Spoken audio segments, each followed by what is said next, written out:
Nowadays, watching anime, or really any series, is pretty easy. Most streaming services let you find whatever you want, and you can power through whole seasons within days.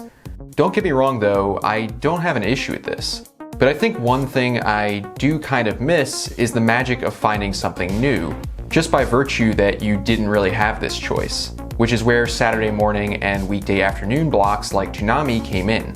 Without Toonami, I would never have found Dragon Ball Z, Outlaw Star, or one of my favorite series, Yu Hakusho.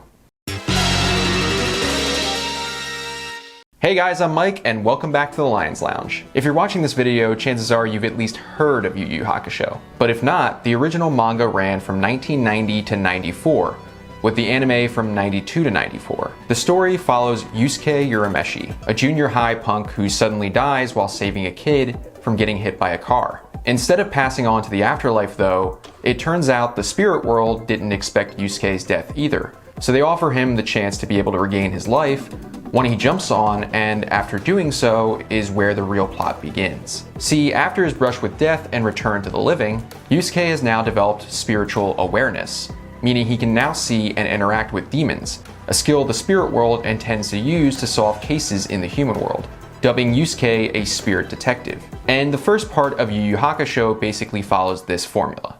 Yusuke gets a case from Spirit World that he has to solve, and subsequently grows his abilities with each new case. But these also serve as introductions to the rest of the core cast, and to further develop them. And let me tell you, I love the cast of Yu Hakusho. Yusuke is a punk with an attitude, but he also has a soft side that's hidden behind that swagger. Not to mention, he's a serious battle junkie, not shying away from any fight.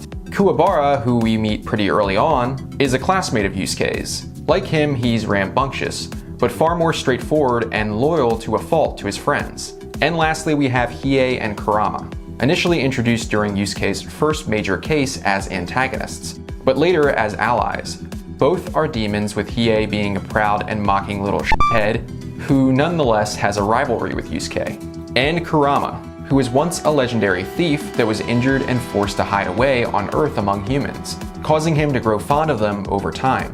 But despite his calm and mature demeanor, he's still an incredible tactician that isn't afraid to show his dark side. This first part of the story comes to a head in one of my favorite arcs in all of anime, the Dark Tournament. In a previous case leading up to it, Yusuke and Kuwabara meet and fight the Toguro brothers, demons with powers so great they barely manage to eke out a win.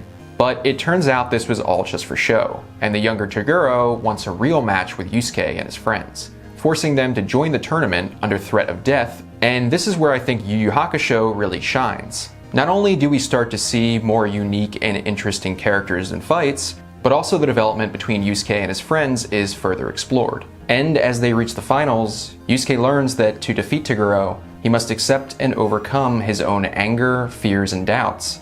An act that is all the more heartbreaking as it's followed by the death of someone very close to him by Toguro himself. Meaning by the time we reach the finals, it really feels like this fight has stakes. Not just for Team Urameshi to stay alive or to revenge their friend, but a fight of ideals. Toguro representing abandoning everything in life in the pursuit of strength, and Yusuke, whose strength comes from the bonds he has with his loved ones and the hardships he's experienced up to now. And as a young teen watching this at the time, you can bet this hit hard. Yu Hakusho is one of my favorite anime, so much so that I typically watch it once every other year. And while it was made in the 90s, I still think it holds up very well. If you want a classic shonen action series with a whole lot of personality, check out Yu Hakusho. So I considered making cocktails for each of the protagonists, but then I thought of Toguro and how much I liked him as a villain. Toguro was once a human and a martial arts master. However, his students were murdered by a powerful demon who forced Toguro into fighting in the same dark tournament Yusuke is in. And when he ultimately wins, he asks for himself to be made a demon as his prize. An act that you come to believe may be due a combination of his own respect for the demon's strength, as well as penance for failing to protect his students. In the series, Toguro is soft-spoken and courteous, but nonetheless commands a great deal of respect due to his overwhelming power. So I knew I wanted to make a strong cocktail that emphasizes this. So for this one, you're going to take a double old-fashioned glass, add a big rock of ice, and then 2 ounces or 60 milliliters of fresh orange juice. Give it a quick stir, and there you have Toguro's cocktail. Cheers. Okay, let me explain. In one scene towards the end of the Dark Tournament, when Toguro's chatting with his employer Sakio, Sakio offers him a drink, which he replies, "We've had a good arrangement, Sakio. May the tournament finish appropriately. If you don't mind, I will take a glass of orange juice over ice." And I always found this scene hilarious because it juxtaposes Toguro as this unbeatable badass with the fact that he only drinks orange juice. So yeah. But in all seriousness, I do have a strong cocktail that incorporates orange juice. So this one's gonna be a shaken drink, and you're gonna start with 1 ounce or 30 milliliters of fresh orange juice.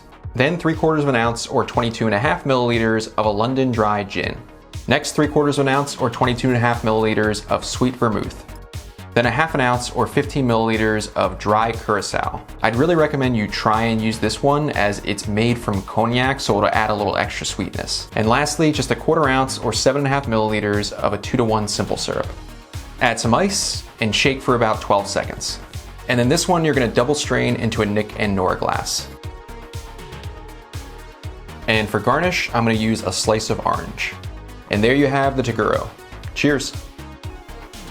Definitely strong and orangey. So I initially based this on another recipe that was equal parts gin, orange juice, and sweet vermouth. But the problem I had is it didn't really accentuate the orange enough. So what I did was I bumped up the amount of orange juice and incorporated this dry Curacao to give it some more orange notes. And then I gave it just a tiny bit of simple syrup to offset the tartness with a little more sweetness. The result of which is still a very strong cocktail that is also very spirit forward, but very kind of citrusy forward. It's very orangey. And while it might not be obvious that this is a drink that screams Toguro, keep in mind this is a guy that just likes drinking orange juice. But I feel like if he did drink alcohol, this would be to his taste. Yeah, kind of the first thing you taste is the citrus notes from the orange and the Curacao, and then comes the sweet vermouth, which is an aperitif wine that adds some slight notes of bitterness to it. The gin kind of just adds some botanicals to the drink, so it's a little more complex. Today we made my take on the Toguro,